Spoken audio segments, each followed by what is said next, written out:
쭉 긁. 몇 쪽이야? 460쪽에 두 번째 줄까지 했어. 그래, 그래. 예, 여기서 뭐냐면은 계속해서 의회제도의 성립이라는 문제가 어떻게 해서 의회제도가 세계 전체 중에서 서유럽에만 독특하게 자리 잡았냐. 그 문제는 사실 역사에 있어서 굉장히 오래된 질문이고 중요한 질문이고 그래요. 어떻게, 에, 왜냐하면은 결국 서유럽의 융성은 의회제도랑 뗄 수가 없거든요. 그래서 이제 우선 그러한 사고방식이 어, 어떤 사고방식이냐면요. 음, 대의제를 소집한다. 대의제를 소집해서 대의 그러니까 대표들을 소집해서 대의제에 의해서 군주가 입법을 한다거나 혹은 세금을 정한다거나 하는 그런 종류의 생각. 도대체 대표들을 소집한다는 생각, 국가 운영을 위해서 그런 사고방식에 이게 어떻게 자라는지를 이해하기 위해서 우리는 기독교적, 로마적, 테우튼족의 세 요소가 기묘하게 결합하여 중수문명을 이루었음을 상기해야 한다. 대의체에 주권이 있다는 기본적인 관념은 12세기에 이제 이거는 교회에서 먼저 있었어요, 이런 일이. 교회에서는 대의체를 구성한다는 일이 익숙한 일이었었고요. 쭉 그래서 내려와서 그러나 중세의 왕들이 그러한 교회의 대의제를 모방하도록 강요된 것은 아니었고 그들은 대의제 실험으로 즉각 실제적인 이익이 보장되지 않았다면 결코 그러한 실험을 하지 않았을 것이다. 자, 그러면은 뭐였냐면요. 그 중세의 왕들이나 중세의 제후들이 교회의 대의제를 참고했냐 안 했습니다. 단지 자기네가 자기네의 이익을 어떻게 하면 조화시킬 수 있느냐 한 거를 찾다가 보니까 자연스럽게 성립된 과정이었어요. 이게 그거 기억하는 게 좋고 그러니까 그들은 대의제 실험으로 즉각 실제적인 결국은 실제적인 이익이에요. 대의제가 이익을 준다 하는 거였죠. 그 다음에 사실 대의제는 아주 유익한 것으로 판명되었다. 중세의 왕들은 모든 의도적인 개혁에 대한 신민의 완강한 저항에도 불구하고 새로운 법을 제정하고 새로운 세금을 부과해야 한다는 사회 구조의 변화로 필연적으로 나타난 문제의 골머리를 앓고 있었다. 사실 이제 이게 어, 새로운 법과 새로운 세금이에요. 언제나 새로운 법과 새로운 세금. 그거는 왜 그렇게 돼가냐면은 왕권을 강화해 나가는 과정에서 자연스럽게 우선 새로운 법이 제정되어야 돼요. 그다음에 두 번째로는 관료 계급을 유지하기 위해서 또 상비군을 유지하기 위해서 많은 돈이 필요로 하게 됐어요.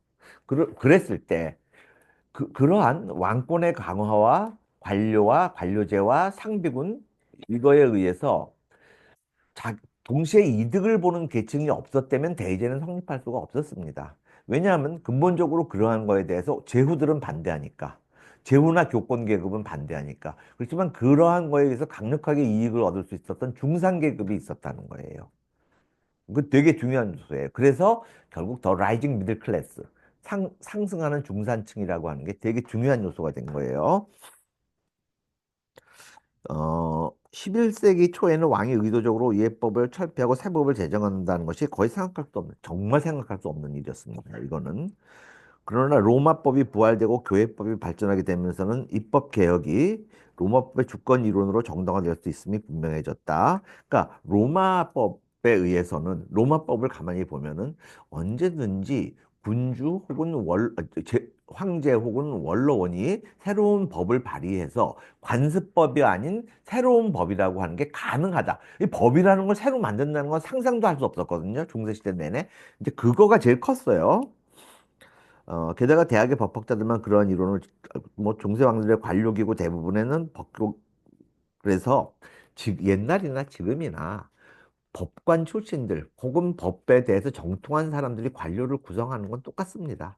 뭐 우리나라 계속 검사들이 대통령 되고 그러잖아요. 검사 출신들, 뭐 변호사 출신들이 그런 이유가 있어요. 그러한 자들은 왕이 입법할 수 있음을 추호도 의심치 않았다. 그러나 실제로는 새로운 법을 제정하려는 시도가 봉공관습과 장원관습에 깊이 뿌리박혀 있었고 궁극적으로는 투순족의 관습에까지 소급되는 자, 법이란 위에서 내린 명령이 아니라 공동체 전체의 생활에서 저절로 발생한 것이라는 보편적인 신념에 의해 저지될 수 있다. 이게 힘들었던 거예요. 그러니까 전통적인 튜튼족들은 법이라고 하는 거가 만들어질 수 있는 거라는 상상을 안 했어요. 즉 관습이 법을 대체하고 있었던 거죠. 그래서 이 문제에 직면하여 세속 법률가들은 이미 교회 법학자들이 제기했던 통치자와 신민의 관계에 대한 문제들을 논의하기 시작했고, 종종 그들은 통치자가 입법을 할 수 있음은 분명하지만 중요한 조치는 신민 전체의 조언과 동의를 요한다고 결론 지었다. 여기 줄거세요. 요게 요점이에요. 그래서 전체적인 사회적 컨센서스가 어떻게 돼가고 있었냐면은 통치자가 입법을 할 수 있다. 요는 입법을 할 수 있어요. 그렇지만 그거는 신민 전체에, 근데 여기서 신민 전체라고 하면은 영향력을 가지고 있는, 즉 자산을 가지고 있는 사람들이에요. 동의를. 이 견해는 13세기 영국의 가장 위대한 법률가 헨리 브렉튼이 분명히 표현했다. 자, 그래서 그 밑에 보면 그는 로마법에 군주가 뜻하는 것은 곧 법이 효력을 갖는다는 근원을 알고 있었고 이를 영국 왕에 적용했다. 그러나 그는 왕이 법률 아래에 있다고 쓰게 되어 있다. 왕의 뜻이 곧 법이긴 하지만 법이 왕의 뜻만으로 이루어지는 것만은 아니었다. 자, 이제 여긴 두 가지 요소가 있어요. 하나는 자, 왕의 뜻은 법이 될 가능성을 가져요. 그렇지만 하나는 뭐예요? 신민의 동의를 요한다는 거 하나.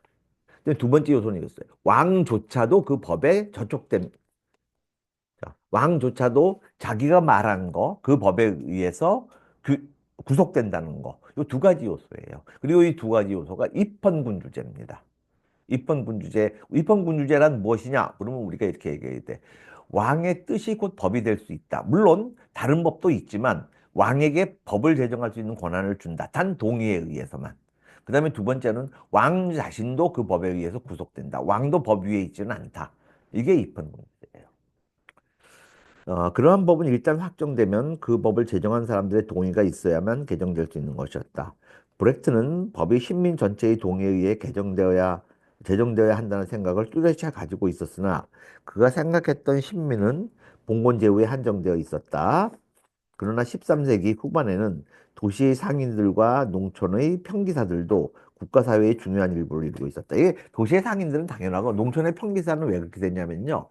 제후로부터 또 제후 이렇게 나가는 게 아니라 왕으로부터 직접 봉토를 받은 평기사들이 굉장히 많이 늘어났어요.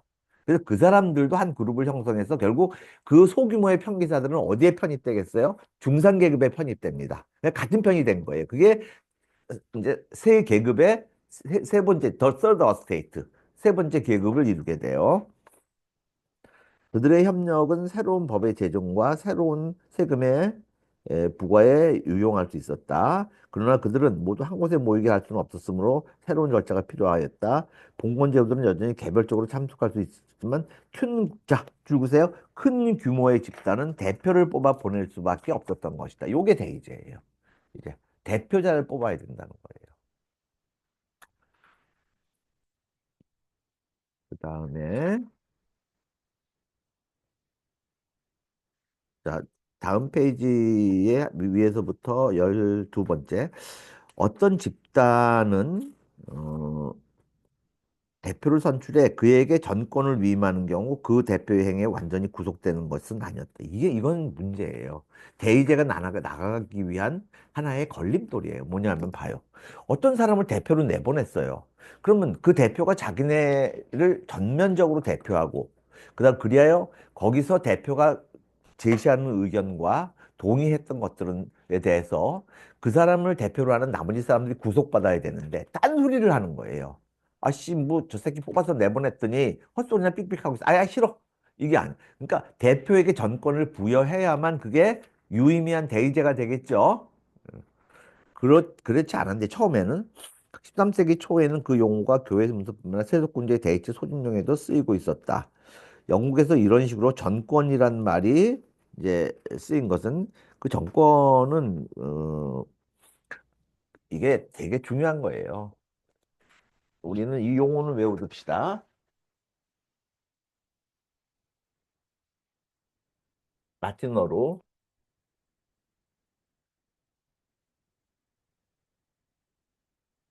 되게 중요한 플레나 아우토리타스. 그러니까 그 이 이제 전권을 대표자가 쥔다 못 쥔다가 대의제의 성립을 위해서는 매우 중요한 요소가 되겠죠. 어, 그래서 영국에서 이런 식으로 전권이라는 말이 처음 쓰인 것은 1283년이었고 13세기에 중요한 일이 진짜 많이 일어나요. 이렇게 84년이었고 1294년부터는 의회 소집령에 정규적으로 쓰이게 되었다. 1294년에 채택된 의회 소집령 양식은 1872년까지 별로 바뀌지 않은 채 계속 사용됐다. 얼마나 잘 만들었으면 그때. 근데 그거의 요체는 플레나 아우토리타스였어요. 또한 대륙 여러 나라의 대의체 소집령에도 비슷한 양식들이 발견된다. 자, 그다음에 세 번째 줄 밑에 우선 영국에는 이례적일 만큼 많은 문서가 남아있어 그로부터 의회제의 발전을 상세하게 추적할 수 있다. 또한 영국 의회는 중세 대의체들 가운데 가장 끈질기고 튼튼하게 유지되었다. 영국 의회는 그 놀라운 생명력으로 중세의 대의제 정부 전통을 오늘날까지 존속시켰다. 자, 그래서 우리가 하원 그러면은 우리는 어느 나라를 금방 떠올려야 돼요? 영국인 거예요. 그 이유가 사실 여기 세 가지 얘기를 얘기했지만 그 제일 중요한 거는 두 번째예요. 영국 이외에는 중세 대의체들 가운데 가장 끈질기고 튼튼하게 유지됐어요. 다른 나라는 있다가 없다가 있다가 없다가 폐기됐다가 막 이런 과정을 거쳤는데 아주 끈질기게 살아남았어요. 이 영국 사람들이요. 개인적 자유, 개인적 자유에 대한 신념이 굉장히 강한 사람들입니다. 굉장히 반항적이고 그렇기 때문에 대의제 소집에 있어서 굉장히 적극적이었어요. 그 그래서 의회를 가리키는 파르리아멘툼이 13세기에 생성된 말이었고, 예,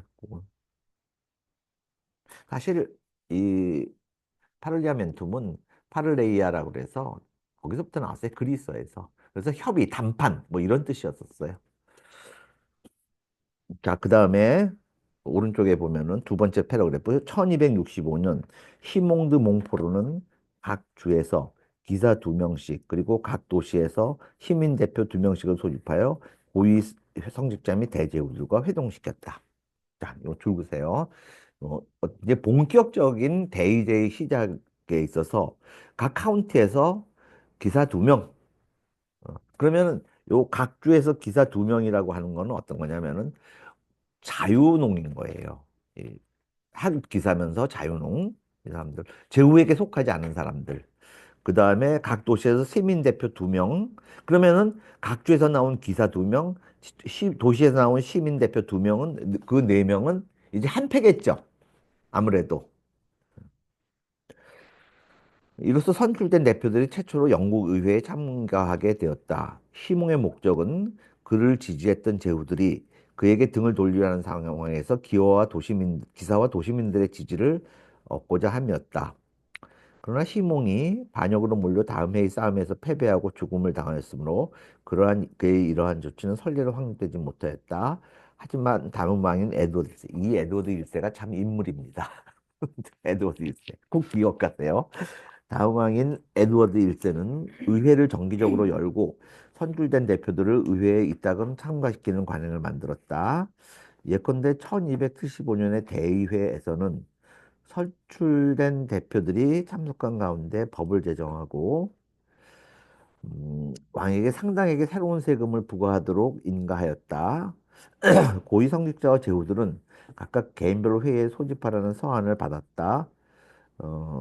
대표들은 주장관으로 하여금 주법정에 주법정과 주의 모든 도시에서 대표의 선출을 행하도록 명령한 명령서를 통해 소집되었다. 뭐 어쨌든 이렇게 해서 이제 세 계급이 모이는 거예요. 여기서 이제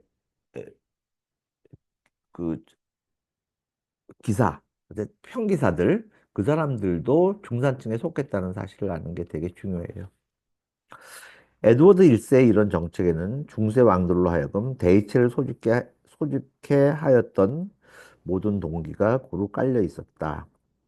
자, 제정해야 될 법이 많았고, 그런 여러 대규모 전쟁의 개입하여 전국적인 지지를 필요로 했는데, 게다가 전쟁 비용 때문에 그런 빈번하게 세금을 부과해야 됐어요. 그래서 또 기사력이나 소득에 근거한 보조금은 농업 인구에게 부과되었고, 인도세는 왕령주와 대부분의 도시에 부과되었다. 이거에 대해서 동의를 받을 필요가 있었어요. 근데 여긴 하나 안 나왔는데, 에드워드 1세 시대에 들어와서 관료 계급이 확 늘어났습니다. 그래서 그거를 관료 계급에게 주기 위한 또 월급도 많이 필요했어요.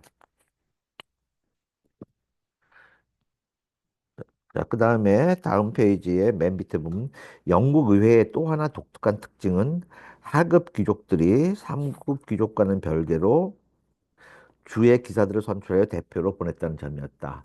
다른 나라에서는 중소귀족들이 대부분 대귀족의 지위에 있는 가문의 우두머리 대표라고 여겨지는 것이 상례였지만 영국의 독특한 이 제도는 결국 강력한 하원의 추천을 가능하게 했죠. 무슨 소리인지 알겠죠? 그 하급 기사들 있잖아요.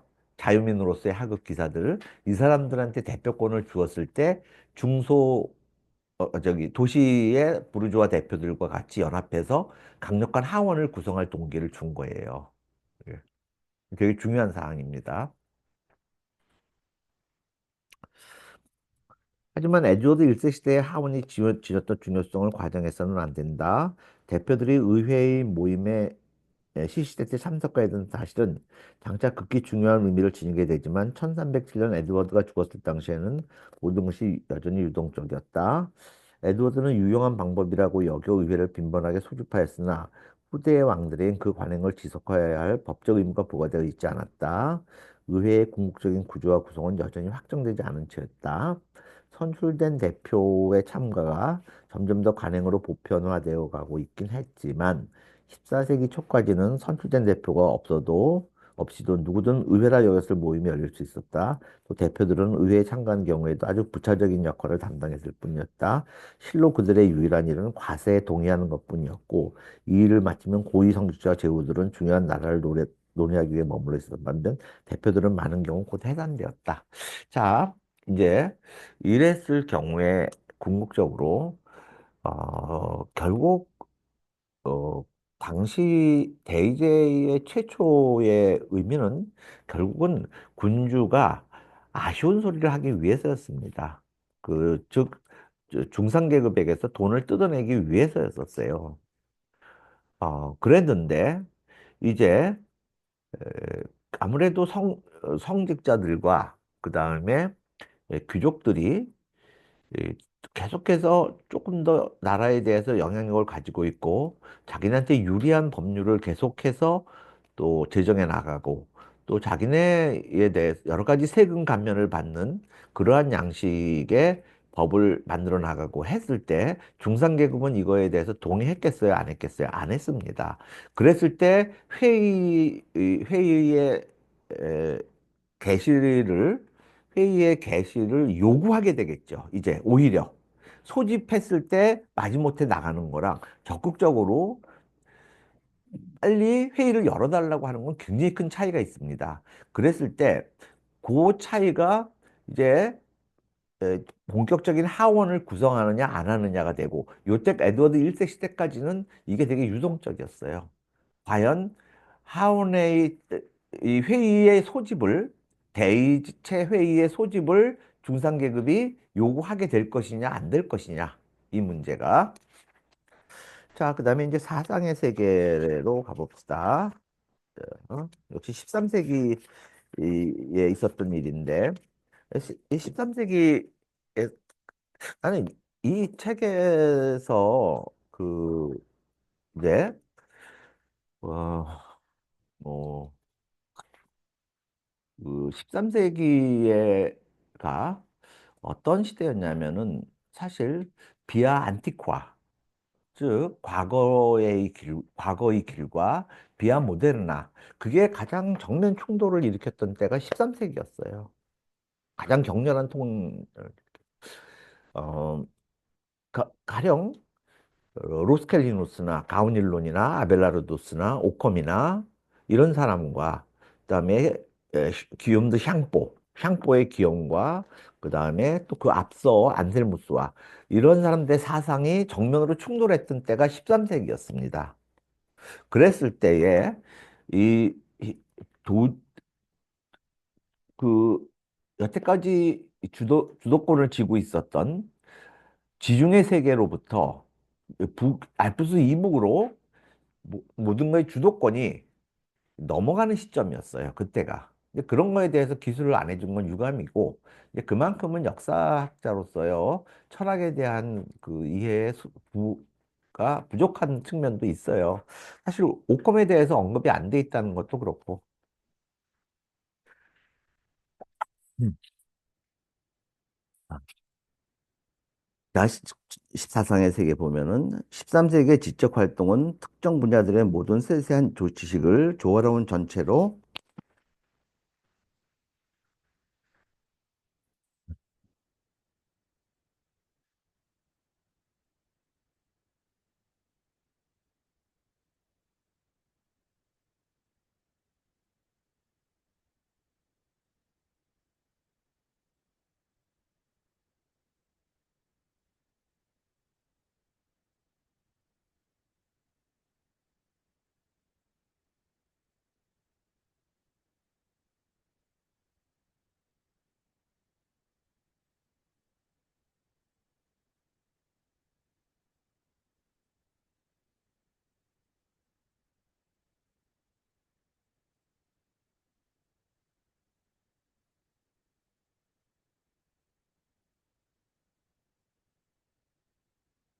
이 책을 잠깐 덮고 그 얘기를 해봅시다. 그 얘기를 하고 그 얘기에 대해서 명확한 개념을 가지고 수업을 진행하도록 합시다.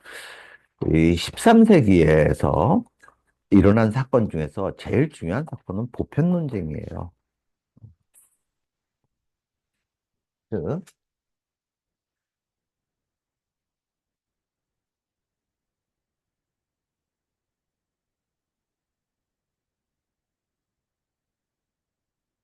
즉, 저, 보편자라고 하는 게 과연 존재하느냐 안 하느냐의 문제입니다. 우리 얼마 전에 마르셀 프루스트를 하면서 그 마르셀 프루스트가 사실 그 시골의 기차 정거장에서 우유 파는 소녀를 보면서 했던 말 여러분 기억하세요? 그 이 세상에서 모든 개별적인 것들이 고유의 아름다움을 가지는데 우리는 아름다움의 기준을 개별자에게서 찾는 게 아니라 평균화된 그것들의 평균을 내서 어떤 관념을 형성해서 그것을 아름다움이라고 보는데 그것이 진정한 아름다움이라고 할 수는 없다고 얘기하잖아요. 모든 고유한 것들은 고유의 아름다움을 지닌다. 이렇게 봐야 되지. 어, 사실 이 그러한 종류의 사고 방식이 최초로 싹튼 때가 13세기였던 거예요. 뭐냐면은 우리가 보편적이고 그 다음에 우리의 관념 속에서 살아있고 또 인트라멘탈리 우리의 심리 속에서 있는 어떤 거에 더 많은 실제성을 부여하는 게 뭐예요? 그것이 실제론입니다. 그거에 대해서 유명론은 그렇지 않고 개별자들 그러면은 거기서 어떻게 되냐면 관념에서부터 실증성으로 전환이 있게 되는 거예요. 이것이 북유럽의 그 대서양 즉 고대 문명에 대한 중세 문명이 이룩한 가장 위대한 일이었습니다. 그러면 거기서 뭐가 발전할 토양을 마련하는 거예요. 실증주의가 마련. 그 다음에 관찰, 실험이라고 하는 과학적 양식이 그리고 모든 정치에 있어서도 현실 정치라고 하는 게 중요한 문제가 되고. 그러니까 엄청나게 커다란 세계관의 전환인 거예요. 물론 전환됐냐? 전환되지 않았습니다. 전환되지 않았고 전환의 가능성만 사상의 세계에서 발생한 거죠.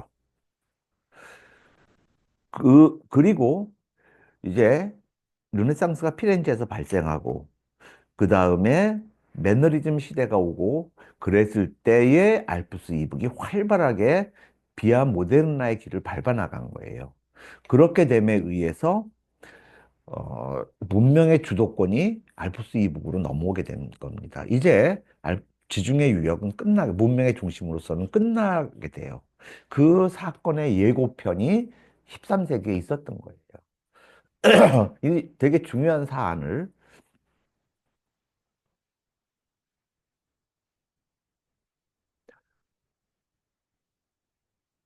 그러니까 전에는 이러이러하고 저러저러 하다는 것보다는 나는 이러저러하고 저러저러한 것을 보았다라고 하는 거의 차이는 굉장히 큰 거예요.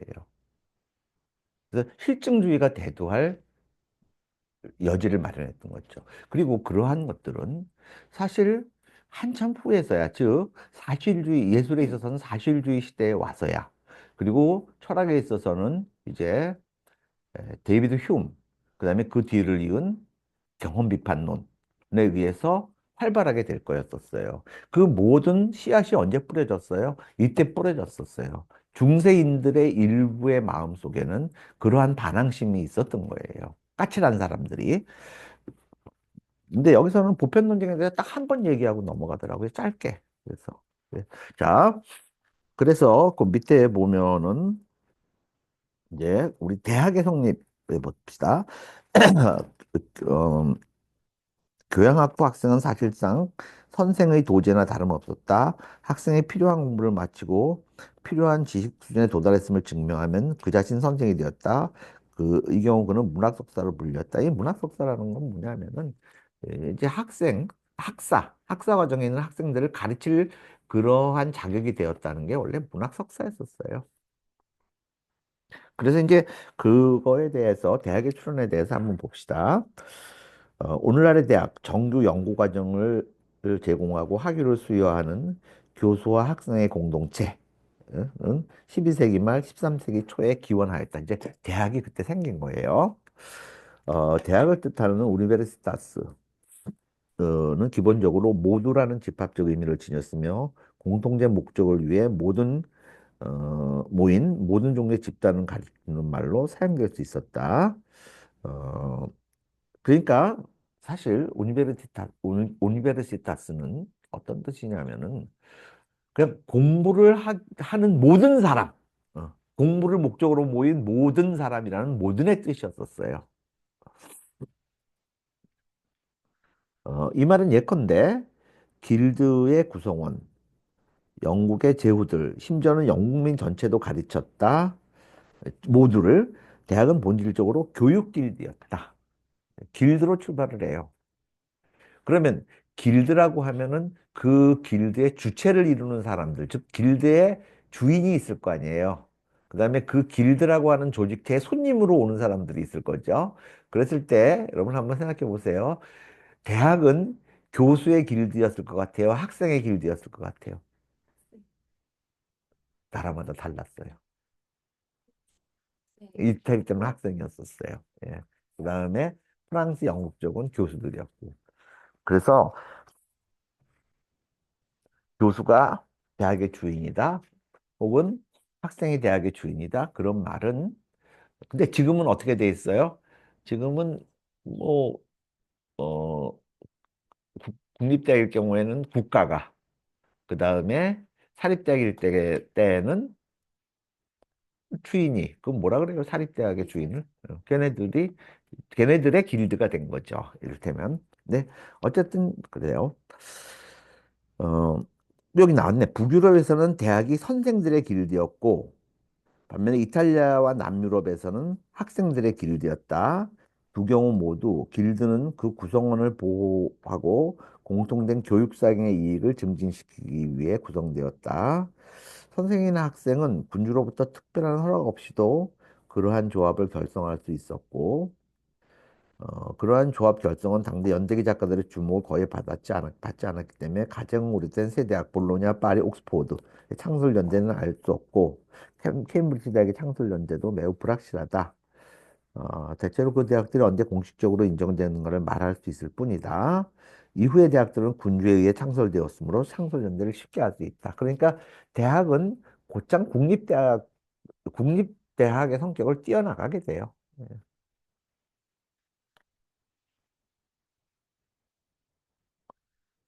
중세 초에도 이탈리아에서는 수사학 교수가 계속 가르치고 있었다. 당연한 일이지만 수사학 교수의 수는 중요한 도시일수록 많았다. 특히 볼로냐 대학은 그래서 볼로냐 대학은 꼭 외우세요. 우리가 가장 오래된 대학이 어디냐 그러면 볼로냐 대학이다라고 말을 합니다.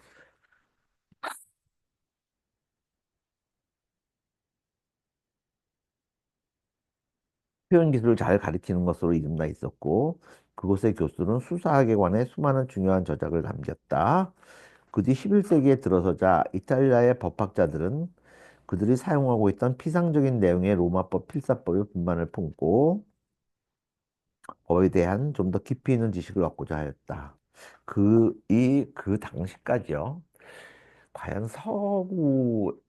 이 중세 이때에 이르기까지도 있어서 가장 완성되고 가장 치밀하고 가장 합리적이고 그리고 가장 법다운 법은 유스티니아누스였습니다. 유스티니아누스 대법전이었습니다. 그러니까 이거의 소개가 엄청나게 큰 사건이에요. 이제 이게 네, 이러한 열정은 유스티니아누스의 로마 법전이 여기 이제 로마 법전 보면 라틴어로 코르푸스 유리스 키윌리스라고 있잖아요. 그게 뭐냐면 그 코르푸스는 그냥 채, 한, 한 덩어리 이런 말이에요. 그리고 이제 유리스는 법의 그러면 그다음에 시민의 그러니까 시민 법의 총체. 이게 로마 법전이라고 그래요. 재발견됨으로써 더욱 높아졌다. 이미 살펴본 대로 이탈리아의 연구가들은 그 로마법을 남김없이 파헤쳤고 이러한 연구의 중심지가 바로 볼로냐 대학이었다. 그러니까 볼로냐 대학이 법학에서 확 치고 나갈 수 있었던 동기는 그 라틴어에 익숙해 있는 사람들이었고 또 유스티니아누스 법전이 제일 먼저 소개됐고 그렇기 때문에 번성할 수 있었죠. 그다음에 여기서 제일 중요한 그러니까 우리가 로마법에서 제일 중요한 인물은 울피누스라고 한다면은 중세법에서 제일 중요한 인물은 이르네리우스입니다. 여기서 그는 이르네리우스 그는 로마법에 대한 폭넓은 지식을 실제로 사용되는 법전의 주석에 이용한 최초의 인물이었다. 교회법을 체계화하여 법전으로 편찬해낸 인물로 이미 언급한 바 있는 그라티아누스. 그는 12세기 중엽에 볼로나에서 공부했다. 사렌노의 유명한 교로부터 의학이 이미 이탈리아 전역으로 퍼져나가고 있었던 12세기 말에 볼로냐 대학에는 적어도 4개의 교과정, 그래서 수사학, 로마법, 교회법, 그리고 의학이 개설되어 있었다.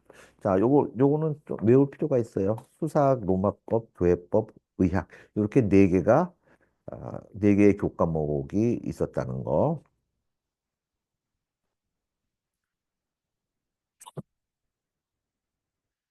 볼로냐 대학의 명성에 이끌려 서유럽 전역에서 학생들이 볼로냐로 몰려들었다. 이 학생들은 개개인으로서는 교수와 그곳의 영주 그리고 상점들의 지나친 요구를 물리칠 수 없었으므로 꼭 상호 보호를 위해 두 길드를 형성하였는데 이탈리아 바깥에서 온 학생들은 알프스 이북에 그래서 이거는 울트라몬테느 그쪽 산 너머에 그다음 길들 이탈리아 학생들은 시즈몬테느 알프스 이남 길들을 구성하였다. 이들 학생 길드 네이션이라고 불렸다. 는 각각 학생장을 선출하여 길드를 대표케 하였다. 이 학생장 렉터 이게 이 사람이 나중에 총장이에요. 학생장이 총장이에요.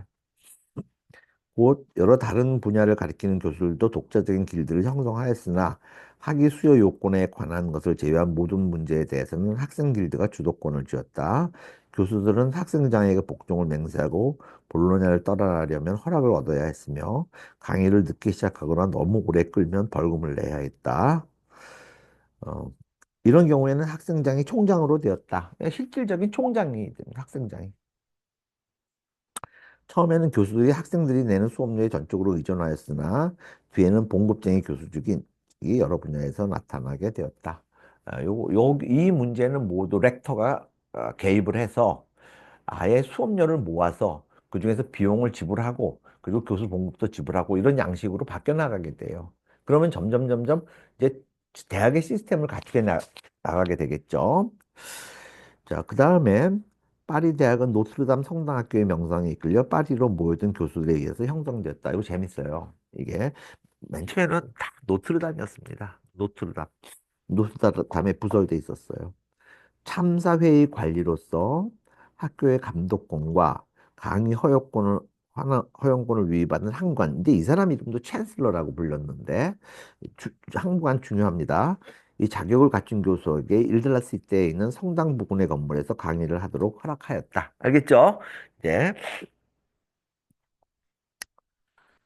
교수들은 각각 알맞은 방을 세내어 강의를 했고 학생들로부터 수업료를 받았으나 졸업생들에게 강의할 것을 허락하거나 학위를 수여하는 것은 학무관이었다. 이렇게.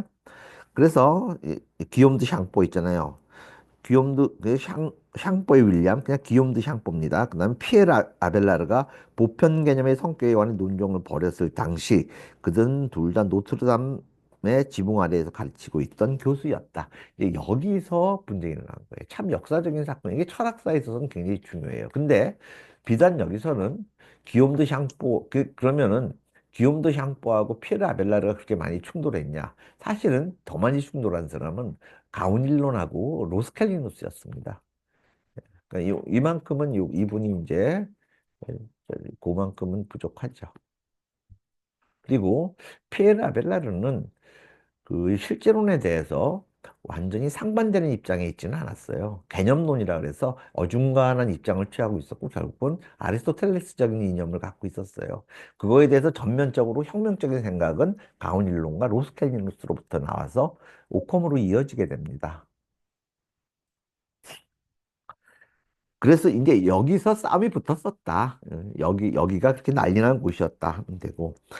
학무관과 교수들 사이에서는 특히 교수들 가운데 아벨라르처럼 자존심이 강한 사람이 끼어 있는 경우 갈등이 있을 수밖에 없었다.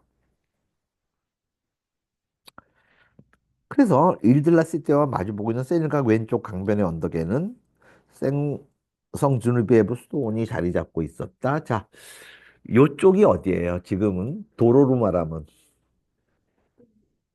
생제르맹이 생제르맹, 생제르맹. 라땡구 있죠. 까르텔 라땡. 까르텔 라땡구가 포함돼 있죠. 여기. 거기에 뭐 있어요, 지금? 파리 3대학, 4대학 있어요. 또 소르본도 있어요. 네. 그래서 이제 그 학무관에 의해서 계속해서 규제를 받거든요, 교수들이. 그러니까 아우, 나 쟤랑 상관없이 개인적으로 가르치고 싶어. 그냥 내가 건물 세내서 나한테 배우고자 하는 학생들 데려다가 걔네들로부터 수업료 내고 그 수업료 받아서 세 내고 뭐 하고 하겠어 하고서 그냥 옮겨와 버려요. 그쪽에서 왼쪽 언덕 위로. 그래서 언덕 위에 건물들 자라는 게 있잖아요. 그것들이 다 거기서부터 기원하는 거예요. 그리고 거기 그게 이제 나중에 그걸 소르봉이라는 사람이 대학으로 만들어줘요. 기부금에 의해서. 그래서 소르본느가 된 거예요. 강제식품.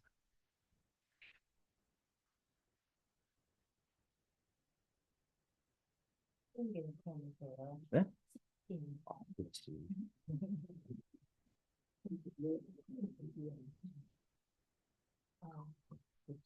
어떤 치킨? 어.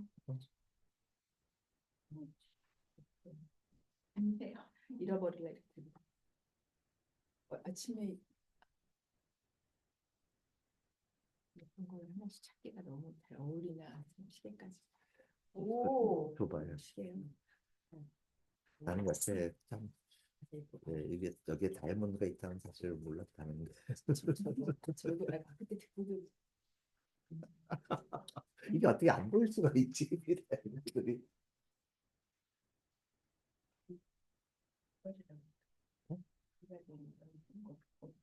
아 그거는 해밀턴인가 그래. 줘 보세요. 나는 봐. 레드랑 허니 반반 순살? 얘기는 뭐 약간 매콤한 거? 매콤한 매콤한 거 먹자. 좋아하시지. 한 마리? 그게 돼요? 한 마리 예. 추가해요? 아니 반마리 추가도 돼요. 한 마리. 그럼 반마리 해도 될걸? 우리 그래, 많이 다섯 반반 명이나? 순살? 이게 아니, 한 마리. 반반 순살은 너무 작아. 거기에 반마리 추가? 그렇지. 그걸 뭘로? 근데 교수님 아까 레드가 좋다 그러시니까 여기서 레드 싱글 윙을 할까? 이렇게? 음.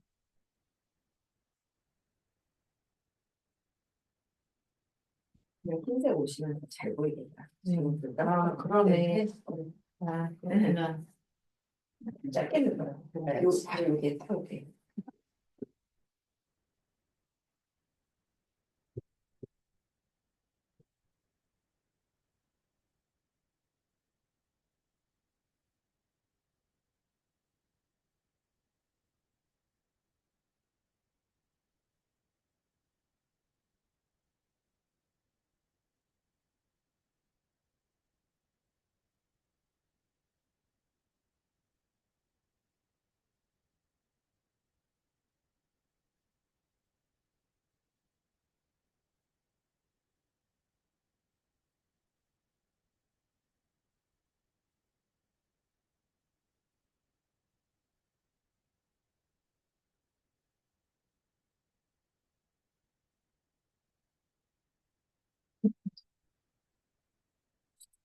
Aqui o White Golden 살게.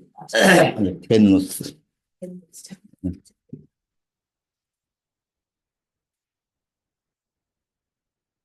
맞춰봤거든요. 근데 안 가는 것 같아요. 저게 폐업은 아니고 체협이에요. 폐업이에요. 그건 한번 가야 돼요, 병원에.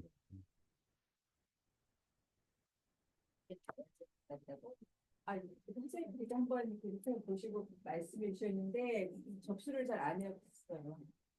잘 안 못했나 봐요. 딴청 없이다가. 그리고 그래요? 제가 요원이 되게 싫은데 그냥 반짝이는 그런 그래서 많은 생각이 없었는데 다른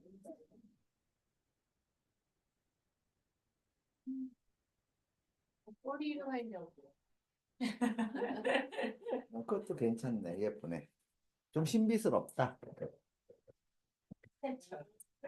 숫자가랑 딱 겹치는데요.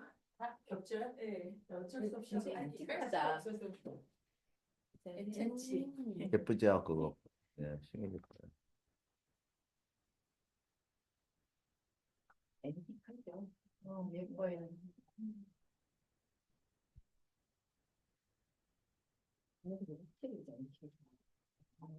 아, 내가 그냥 이렇게 되는 거구나. 너무 괜찮다. 거기 너무 조그맣게 쓰여 있어가지고 예쁘네. 엽고 되게 착용감이 예쁘고 되게 고급이에요. 27 주얼드. 27개의 보석이 안에 부분먼트에 들어가 있다는 얘기거든요. 이게 모델명이에요? 아니요. 아니 그냥 네, 이 앞에 27개의 가 보통은 제일 사파이어를 많이 써요. 그 견고하기 때문에. 그 무브먼트에서 다를 위험이 있는 부분들은 그 27개의 보석을 썼다 이렇게 나오거든요. 그 탑을 빼서 그다음에 이렇게 쫙쫙쫙 돌리고 탭이 하나도 안 감아져 있네.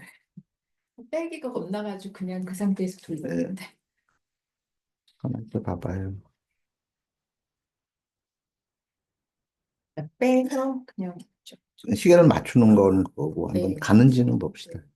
그래서 밤에 근데 맞춰. 한번 오버홀을 하긴 해야 돼요. 모든 시계는 다 몇 년에 한 번씩은 해야 돼요. 나도 보세요. 장신구를 안 해버릇해서 이게 굉장히 큰 아침에 이렇게 사치면서도 여기다 굉장히 신경을 써야 되는 이렇게 잘 예쁘게 잘 하려니까 근데 오늘은 잘 너무 괜찮지 않나?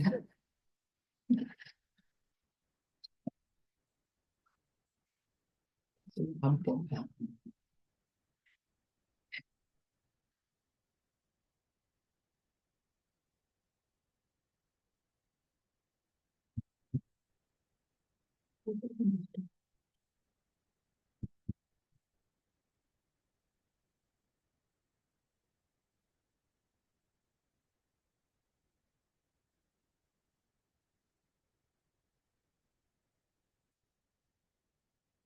그, 예, 가평에 그 할아버지가 사시던 집터에다가 20년쯤 전에 큰아버지가 귀국하시면서 거기 사실 거라고 가평에 그 집을 새로 지었거든요. 지었는데 결국은 이제 큰아버지가 여기 장충동에 원래 있던 집으로 이사 오시면서 그 집이 그냥 안 살게 된 기억이었는데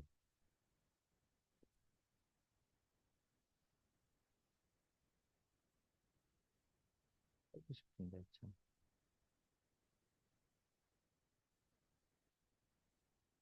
사모님이 절대 거기 안 오세요. 예? 서울을 어떻게 다니시냐고. 아, 이제 그러면 서울은 못 오는 거죠. 어, 위에서 열심히 되죠. 할아버지가 거기서 계속 사시다 거기서 돌아가셨거든요. 그러시면 되죠. 이해 가요. 경험이 없지 않나요? 여자서 예. 이게 좀 이제 이거는 테이블 안 넘어서 안 그래요. 갑니다. 그 시간을 맞춰줄게요. 지금 몇 시야? 지금 10시 53분이요. 한 10년 후쯤 되면 생활님도 생각이 바뀌실 수 있지. 아, 지금 볼 수도 있어. 근데 이제 타운하우스를 버리고 그때는 이제 병원이 진짜 중요해져서 이제 이런 거 고소하네요. 아니 대학병원 가면 진짜 지방에 계신 분들 버스 타고 오신 분들 진짜 많거든요. 기차 타고. 차가 이렇게 시간 지방의 맞춰놨으니까. 병원들이 잘 줘요. 서울로 오면. 그래서 대기가 길더라고요. 가평에도 그냥 급한 대로 무슨 병원 그래도 좀 준종합병원 같은 거 있지 않아요? 없어요. 없어요. 거기는 그게 춘천으로 가야 돼요, 그러면? 서울로 와야 돼요? 춘천도 없어요. 춘천에 강원대병원 있는데 정말 요번에 멜로 아팠을 때 강원대 수의과 아주 짜증나. 정말. 그러니까 나이 들어서 전원 생활을 하고 싶어도 그 병원 때문에 쉬는 생활이 된다. 근데 가평이 되게 길 잘 뚫려서 아산병원까지는 굉장히 빨리 빠르죠? 예, 예, 빠르죠. 30분. 우리 할아버지는 그 가평에 거기서 뭐 나는 어려서부터 내가 짐승을 좋아해서 할아버지한테 토끼 키우고 싶다 그러면 토끼 갖다 키우고 병아리 키우고 싶다 그러면 병아리 갖다 키우고 뭐 많이도 키웠어 짐승도. 진짜 좋은 손주가 있으셨으면 거기다 분자를 제대로 꾸며놓고 정형외과를 쓰셨을 거야. 근데 요새는 그러니까 인터넷 들어가서 보니까 그 닭 키우고 그러는 것도 장을 만들어서 조리식으로 팔더라고. 그것도 힘들 일이 하나도 없겠어. 약 쿠팡으로 주문하면 닭장이 딱. 네, 따로 있는 거예요. 뭐 집도 조립식으로 이제 아, 하니까 맞아요. 닭장 정도는 일도 아니겠어. 일도 아니야. 교수님 아침에 가가지고 계란 꺼내와서 그걸로 스크램블 에그 해치는 거 아니에요? 아, 짐승들은 그거를 거기서 뭐 이득을 얻는 것보다 키우는 닭들도 있잖아. 사람 주인 알아봐. 되게 재밌어. 아, 알아 되게 키우면 재밌고 또 이제 바로 그 위정난 자연 방법을 그냥 지키는 게. 근데 그 닭은요, 너무 신기한 게 보통 조류들이 이렇게 알을 집어가거나 알을 다른 짐승이 노리거나 하면 막 이렇게 쫓고 달려들고 난리가 나잖아요. 닭은 그냥 닭도 그래요. 안 그러던데요. 그냥 무방비 상태로 또 가고 그런데 있었어요. 병아리 때부터 개를 키우잖아요. 그러면은 친숙해진 거예요. 아, 그래서 그런데 닭도 쪼우는 닭도 있고 그래요. 알 가져가면.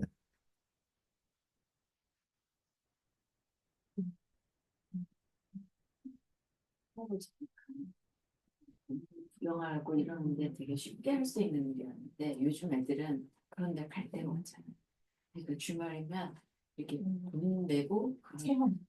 이게 무슨 카페인데 간단한 그 토끼나 동물들 이렇게 놓고 애들이 거기 가서 이런 갈수 있고 비도 주고 뭐 이런 걸 하는 데를 만들어 놓고 그런 데 돈 내고 가요.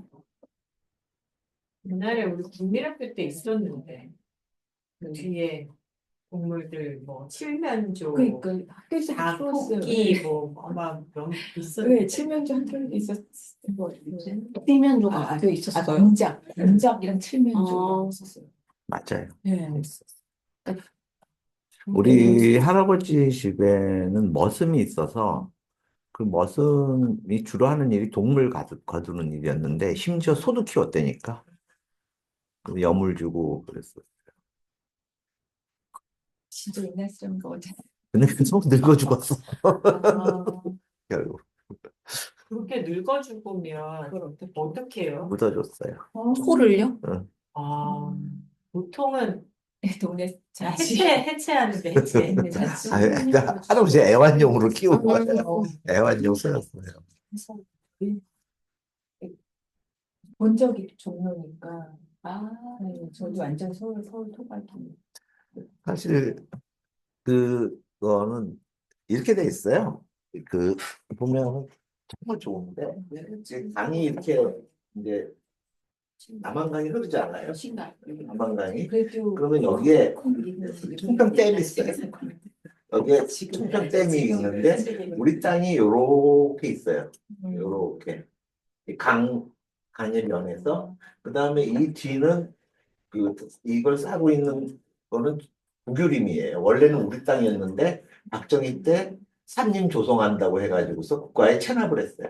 아, 저 최고의 별장작인데요. 네, 그 국가에서 뭐라 그랬냐면 네가 나무를 조성할래 아니면 국가에 체납을 해서 우리가 조성하래 그래서 아 그냥 그래서 사실은 여기서 우리 채취권은 가져요.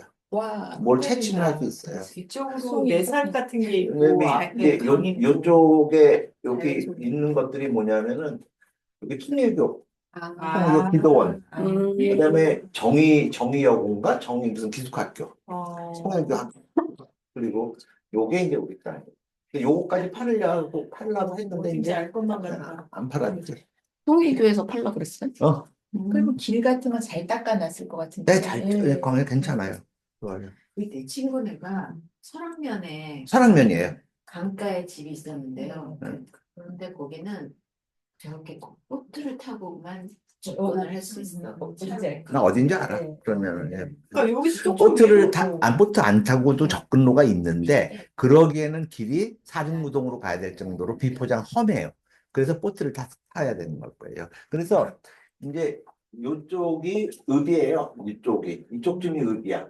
그러니까 여기서 배를 타고 건너올 때 제일 편하죠. 빠르지. 근데 이쪽으로 이렇게 접근을 하려면은 근데 이제 이게 포장이 됐어요. 이 도로가.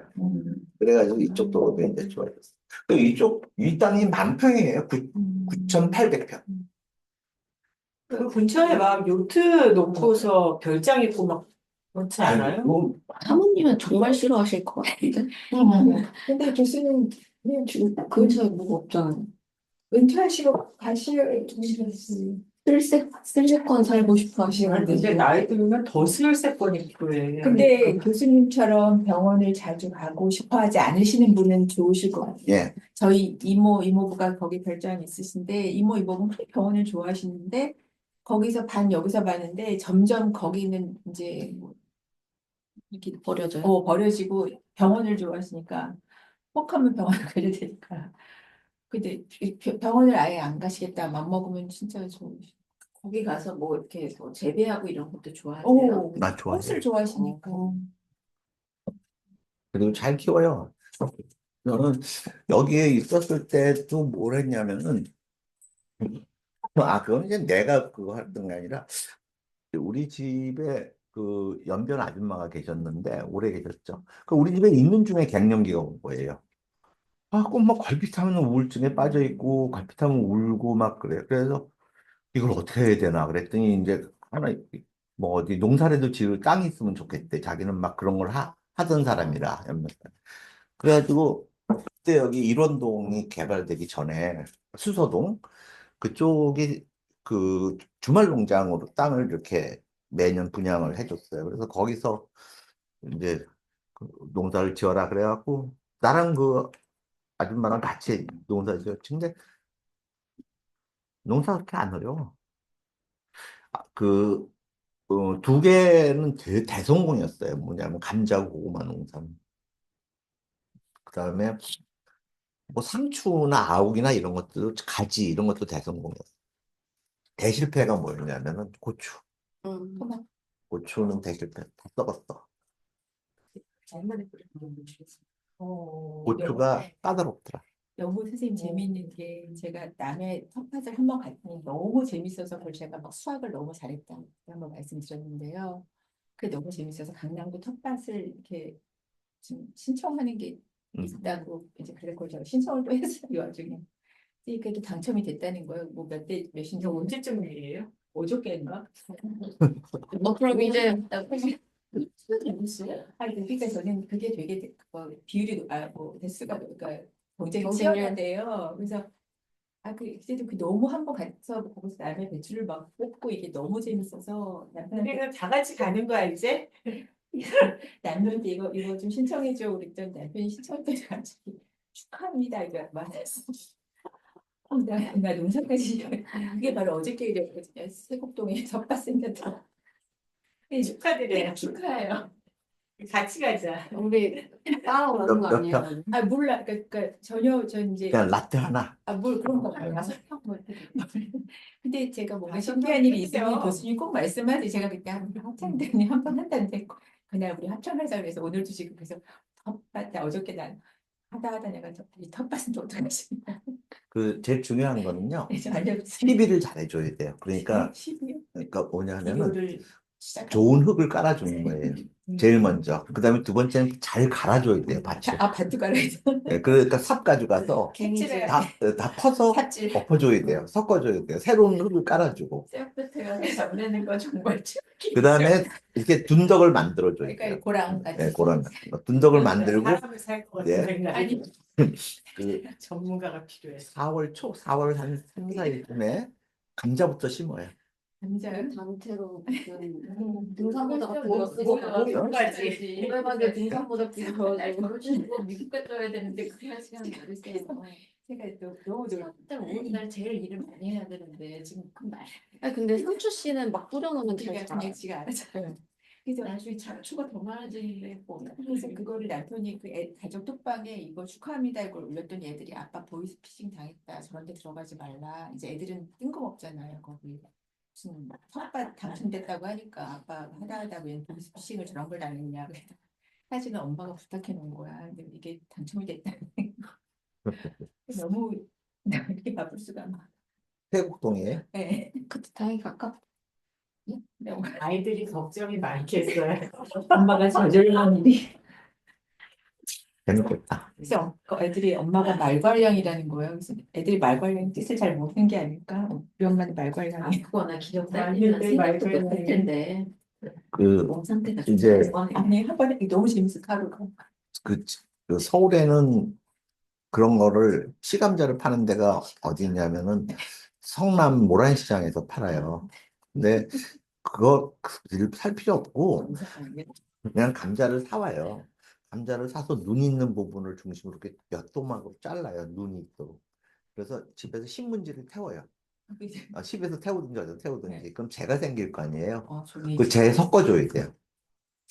그러면 걔들이 이렇게 잘랐으면 상처가 난 거잖아요. 그거에 대해서 소독 역할을 해주는 거예요. 그래서 그걸 갖다 이렇게 심어주면 돼요. 근데 까만 비닐을 먼저 깔아주고 까만 비닐에 구멍을 내서 서울에서는 그 까만 비닐에 저 환경 문제 때문에 그걸 까만 비닐을 못하게 되어 있대요. 그게 경기권에서는 이렇게 딱 씌 놓는 이렇게 그러면은 어느 법령이 개정됐나 본데 그렇게 되면은 이제 까만 비닐을 안 깔면요 예, 잡초하고 감당이 싸움해서 안 못 되죠. 이겨요. 잡초가 5월 말까지는 안 자라요. 예, 그럼 이게 이제 깜빡이들이 역할이 그거였구나. 예, 그 잡초가 자라면은 무시무시해요. 그 기세를 담당을 못해요. 한국도 저희 아빠 잡초 팔다가 회전급 나가셨거든요. 그 관리하는데 그 작업자들이 일을 시원찮게 해가지고 아빠가 열받아가지고 탁 하다가 나갔었거든요. 괜한 접촉을. 그래서 한 6개월을 수술하고 잡초 만만히 오시면 괜한 일. 그래서 내 결론적으로 딱 얘기하면은 얼른 포기하세요. 못해요. 싸싸싸. 지금 내가 얘기하는 것들을 하겠어요. 남편이 시키려고 아, 그럼 남편이 그 삽 들고 그 밭을 갈겠냐고. 근데 하루만 갔다 오면 들었는데. 얼마 됐나? 습하고 그때 나 그리고 거의 한 번밖에 가서 피부과 가서 누워 있고 해야 돼요. 해 뜨기 전에 농부들이 움직이는데 다 이유가 있어요. 그 경쟁률 알고 보면 이달될 거예요. 그냥 한번 가서 자세히 봐요. 너무 웃긴다, 진짜.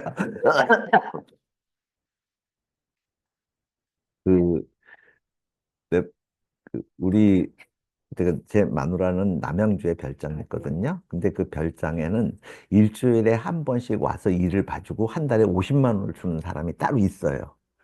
예, 그래야지 잔디도 좀 관리가 되고 나무도 가지를 쳐주기를 하고 그다음에 잡초 죽는 약도 뿌려주고 그래요. 그거 하겠어? 어디? 자, 엉뚱하긴 엉뚱하네. 음. 자, 그래서 이제 그래서 그 자리에는 오늘날 주누비에브의 삶과 선행을 그린 벽화가 장식되어 있는 판테온 사원이 들어서 있다. 판테온이 있습니다.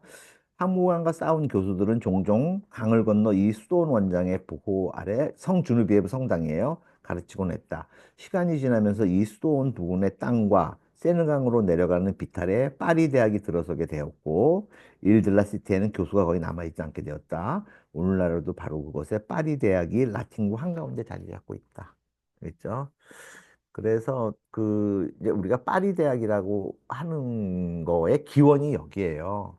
그 기원이 여기였다가 이제 그거가 이름이 소르본으로 바뀌죠. 그러면서 파리의 여러 지역에 다른 대학들이 막 생겨나요. 그래서 이제 그 1937년인가 프랑스가 교육 정책을 바꿔서 대학을 평준화합니다. 대학을 평준화하면서 그냥 1대학, 2대학, 3대학, 4대학으로 바꿔요. 그래서 소르본느가 3, 4대학으로 3, 4, 5대학으로 잘리게 되죠. 12세기 말에 파리에서 가르치고 있던 교수들은 조합, 즉 대학을 형성하였다. 1200년에 조노망 필립 2세가 파리의 교수 및 학생에게 특권을 부여한 특허장에는 이 교수조합이 언급되어 있고 10년이 지나지 않아 조합장이라 불리는 관리가 나타나게 된다. 어, 그래서 이제 이 파리는 볼로냐랑은 달리 이 조합장이 교수의 조합장이에요. 그래서 이 사람이 총장이 되는 거죠. 그래서 시스템이 좀 다르게 나가요. 1219년 교양학부 교수들은 출신지에 따라 프랑스, 노르망디, 피카르디 그리고 영국의 네 조합으로 나뉘었고 각 조합에는 조합장이 있었다. 13세기 중엽 모든 교양학부 교수들을 대표하는 총장이 선출되기 이르렀다. 신학, 교회법, 의학 교수들은 각기 학장으로 대표되는 학부를 따로 형성하였다. 총장은 원칙상 교양학부의 우두머리에 불과하였으나 교양학부가 가장 컸으므로 대개 최후 관리임을 주장하였고 신학부의 학장과 오래도록 격렬한 투쟁을 거쳐 결국 그렇게 인정되었다. 사실 이제 삼학4과 이게 교양학부인데 리버럴 아트인데 이제 그걸 하고 나서 석사 과정과 박사 과정을 거쳐서 신학 교수가 돼요. 그 신학 교수가 되는 건 진짜 어려웠어요. 그 법학 교수가 되는 거, 의학 교수가 되는 거 그런 것들도 다 그런 과정을 밟아요. 그리고 기본적으로 이 도제 제도에 의해서 이제 그 과정을 획득해 나가는 거죠.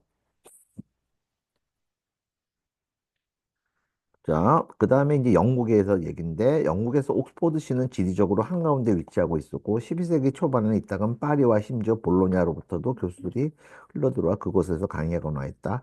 헨리 2세와 루이 7세의 줄기찬 반목은 파리에 있는 영국인 학자들의 처지를 좀 어렵게 했고, 1167년에 헨리는 그들에게 모두 교육하라는 명령을 내렸다. 이것이 아마 증명된 사실은 아니지만 대규모 교육 중심인지로서 옥스포드가 자리 잡는 계기가 되었을 것이다. 예.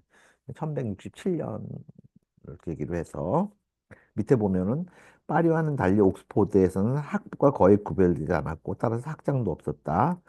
총장과 두 조합장이 대학 전체를 관장하였으며 대부분의 행정 기능은 교수 총회에서 이루어졌다. 그래가지고서 이 영국의 옥스포드 대학하고 케임브리지 대학에 대한 기록이 거의 남아있질 않아요. 그래서 얘네들이 그때 어떤 시기였나 그런 것도 잘 모릅니다. 그 다음에 이제 밑에 보면은 파리, 옥스포드, 케임브리지의 세 대학은 여러 가지 다른 점도 많았으나 기본적으로는 공통된 특징을 지녔고 따라서 함께 고찰될 수 있다. 각 대학은 성속의 권력으로부터 독립하기 위해 오랜 투쟁을 감행하였다. 모든 교수와 학생이 사제처럼 삭발하고 교단에 소속돼 있었으므로 그들은 원칙상 세속 정부에 의한 체포와 처벌에서 면제되었다. 그러나 대학의 우두머리들은 사실상 광범위한 세속적 권한을 획득하였다. 이게 대학의 우두머리들이 광범위한 세속적 권한이라고 하는 것은 대학 길드에 속한 사람들에 대한 세속적 권한이에요. 다른 종류의 세속 권한이 아니라. 어, 그래서 그 획득 과정은 대체로 같았다. 어떤 학생이 술집을 난장판으로 만들거나 여자를 강간하는 따위의 범죄를 저질렀다고 치자. 시민들과 시의 관리들은 그 학생을 체포하려 한다.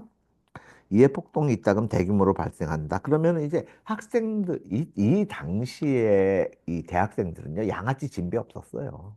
똑같이 깡패들이었어요. 한 번은 옥스퍼드 대학생들이 무장 폭도에 의해 여러 날 포위된 적도 있었다. 이때 학생들도 무장을 갖추고 있었으므로 싸움은 더욱 격렬해졌고 왕의 군대가 도착해서야 겨우 끝이 났다. 폭동이 일어난 뒤에 대학의 관리들은 왕에게 제소를 하게 되고 왕은 언제나 대학의 우두머리에게 더욱 많은 세속적 권한을 부여하여 분쟁을 해소했다. 자꾸 이런 과정이 되풀이되는 거예요. 어, 그래서 왕이 머뭇거리면 대학은 대개의 경우 교황으로부터 지원을 받을 수 있었고 결국 대학은 언제나 이기는 쪽이 됐고 옥스포드의 총장은 교수와 학생 그리고 그들의 하인에 대해 완전한 사법권을 행사하게 되었다. 이제 독립적인 사법권을 행사하게 되는 거예요. 이제 학칙이라고 하는 게 에, 그들의 세속적인 권력을 전부 장악하게 됐다는 걸 의미해요. 학생에 대한. 음식값과 학비를 둘러싼 학생과 시민들 사이의 모든 분쟁은 그의 소관이 되었다. 파리 대학의 총장 역시 그의 관할 아래에 있는 모든 사람에 대해 사법권을 행사하였다. 게다가 그는 대학에 특별히 필요한 부품을 공급하는 서적상 잉크 제조업자 그리고 종이업자 등의 길드들에 대해서도 감독권을 지니고 있었다. 우리가 중세 대학에 대해서는 어떠한 종류의 로맨틱한 생각도 하면 안 됩니다. 정말 거지 새끼들이었어요. 뭔 돈이 있겠어요, 얘네들이.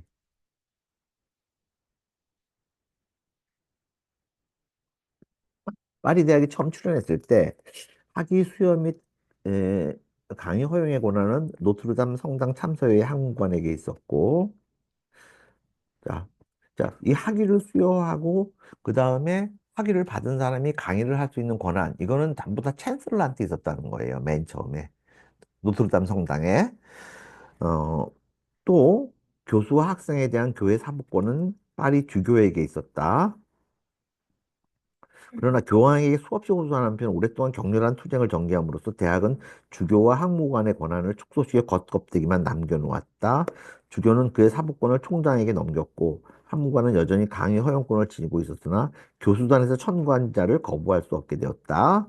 옥스포드는 더욱더 성공적이었다. 링컨의 주교는 옥스포드에서 멀리 떨어진 곳에 있었고 주교의 대리인 옥스포드 부주교는 교수들이 선출한 대학 총장의 상대가 되지 못했다. 그 총장은 교수와 학생에 대해 완전한 교회 사법권을 장악하였다. 이러한 식으로 대학들이 각각 고유의 사법권을 가진 독립된 단체로 이렇게 바뀌어 나가요. 권력기관이 돼 나가기도 해요. 이제 나중에.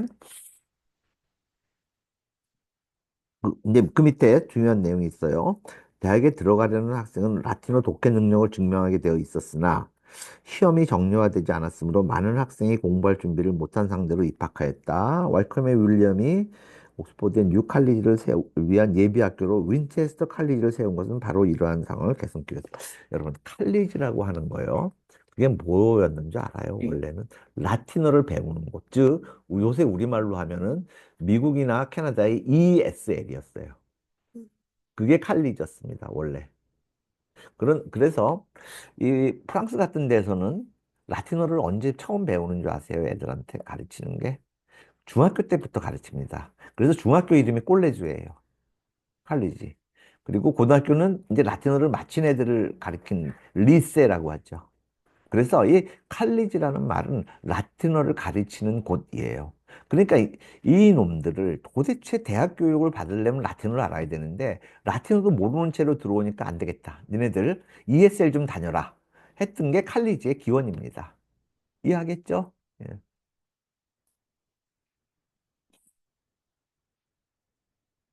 그래서 윈체스터 칼리지, 옥스포드의 뉴 칼리지를 위한 예비 학교로 윈체스터 칼리지를 세운 것은 바로 이러한 상황을 개선하기 위해서다.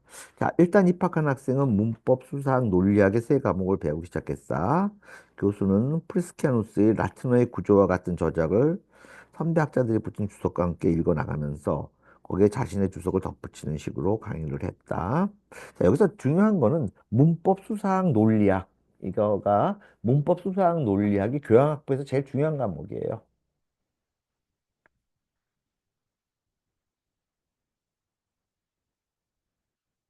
물론 문법인 수사학, 논리학은 전부 다 라틴어에 대한 겁니다. 라틴어 문법, 그 다음에 라틴어로 하는 수사학, 그 다음에 뭐 논리학이야 이제 또 다른 문제고 이 과정은 강독이라고 일컬어졌다. 파리에서는 문법책 2권과 논리학책 5권을 강독받으면 문학사가 되었다. 자, 이제 뭐가 되는 거예요? 배첼러, 학사가 되는 거예요. 그거는 여기서 나온 것처럼 문법책 2권, 논리학책 5권 요거 공부하면 됐어요. 문학사는 일종의 도제 교사가 되어 문학사가 되려는 학생을 가르칠 수 있었다. 5, 6년 동안 그러한 일을 하면은 이제 문학학사가 문학석사가 되는 거예요. 이 과정에서는 강독을 받는 것과 함께 학생들 스스로 약간의 책을 읽어야 했다. 옥스포드에서는 학위 후보자가 일정 수의 교수를 내세워 그가 요구된 양만큼 듣고 읽었음을 서약해야만 했다. 자, 이거가 현재는 어떤 걸로 바뀌어 있어요? 이거는 이제 하나의 학위 수여 과정에서 자기 논문을 놓고 논문에 대한 검증을 받는 과정으로 지금 바뀌어 있죠. 그렇게 해서 논문을 검증하는 교수들이 들어오고 이제 하고 뭐 사실 껍데기만 남아 있죠. 자, 이제 이렇게 됐고, 그 다음에 문학 석사가 된 학생은 대학을 떠나든지 교환 과목을 가르치든지 아니면 법학, 의학 또는 신학의 학위를 받기 위해 기나긴 수업에 들어가든지 선택할 수 있었다. 지금 우리가 그 학과, 그 다음에 전문대학이 구분된 게 언제 시작됐는지 알겠죠? 이렇게 시작된 거예요, 이렇게. 이제 문학 석사가 되고서 그럼 전문대학원에 들어가는 거예요. 지금 이로 말하자면은. 그리고 그 전문대학원은 과목이 3개가 있었어요. 법학, 의학, 신학. 예, 뭐.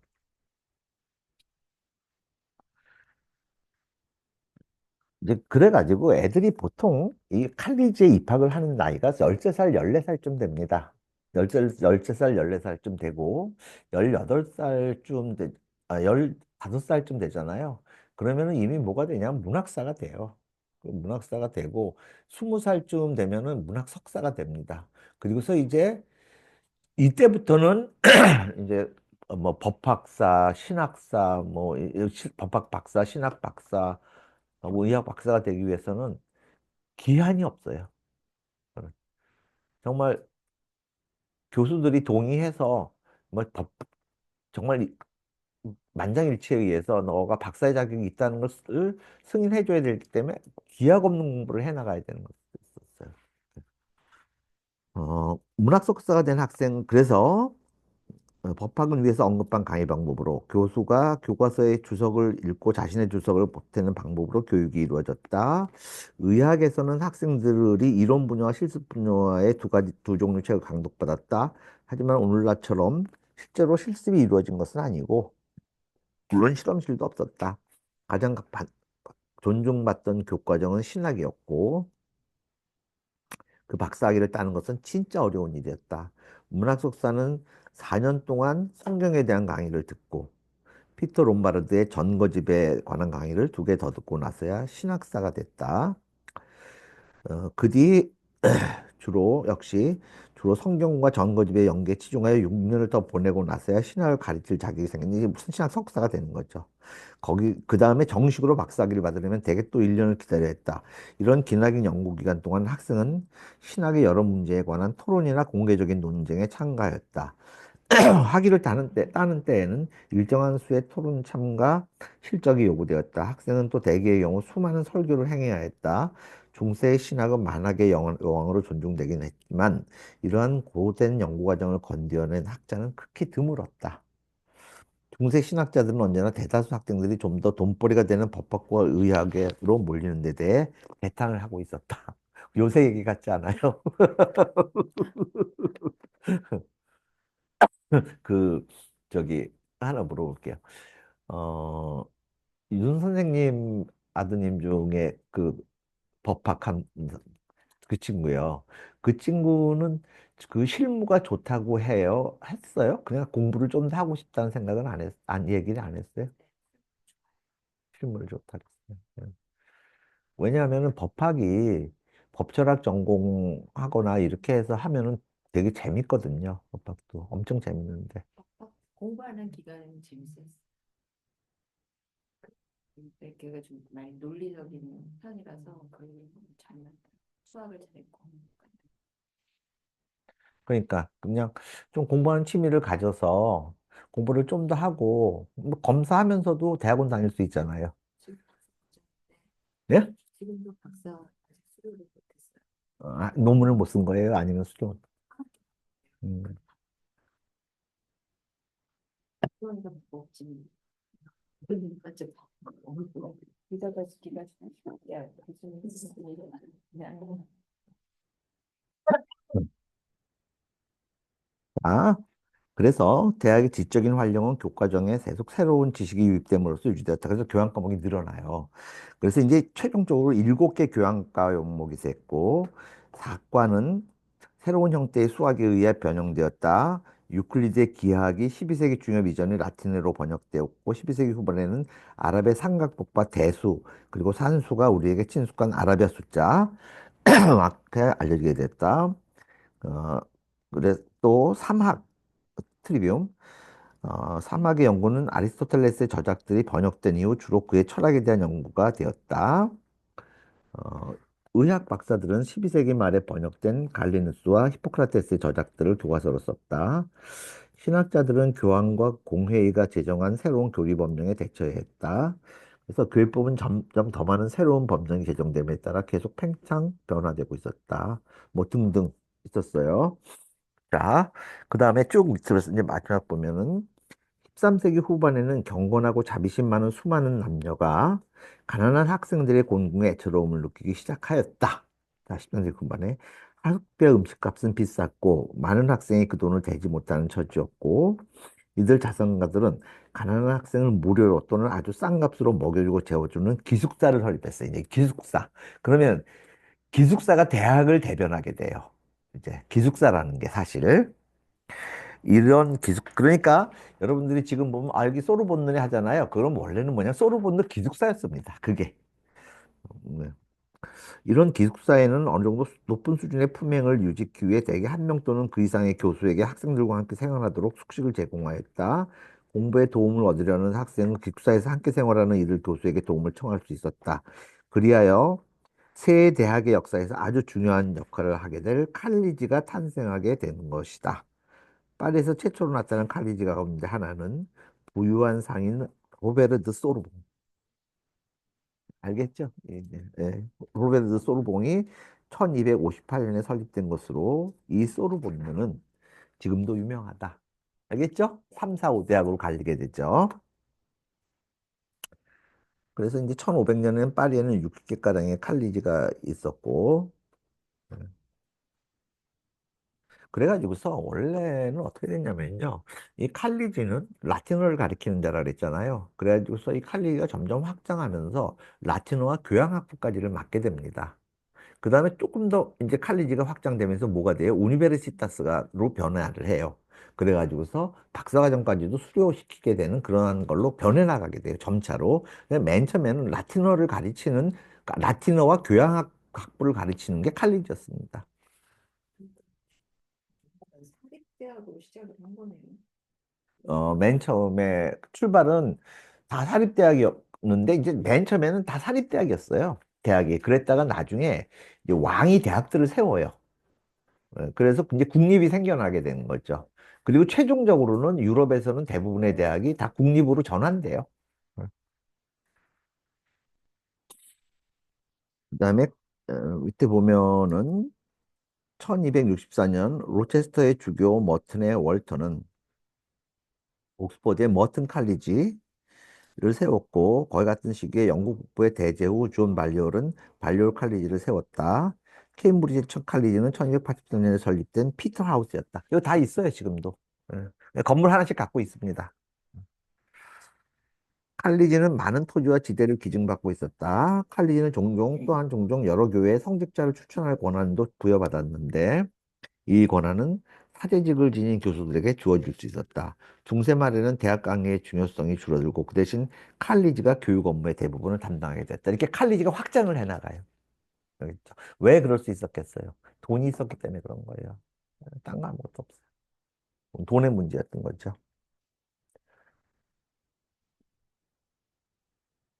뭐 이런 식으로 됐었고 그 다음에 이제 다음으로 넘어가서 이슬람과 유대의 사상에 대해서는 이 아리스토텔레스의 재발견이라고 하는 되게 중요한 사건이 있어요.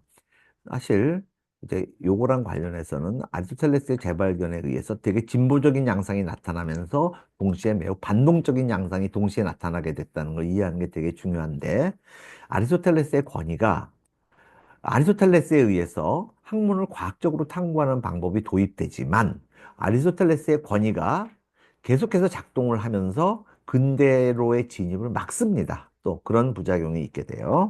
자, 오늘 요만 하죠.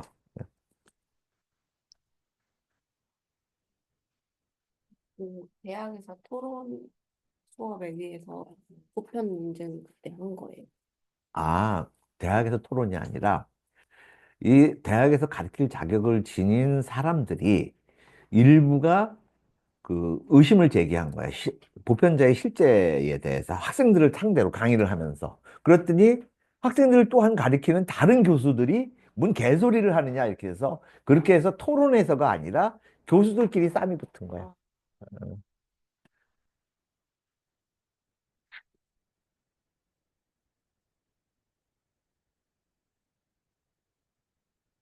근데 이렇게 근대사 해나가면 상생하지 않아요? 아, 네. 그랬구나, 그랬구나, 이런 것들이.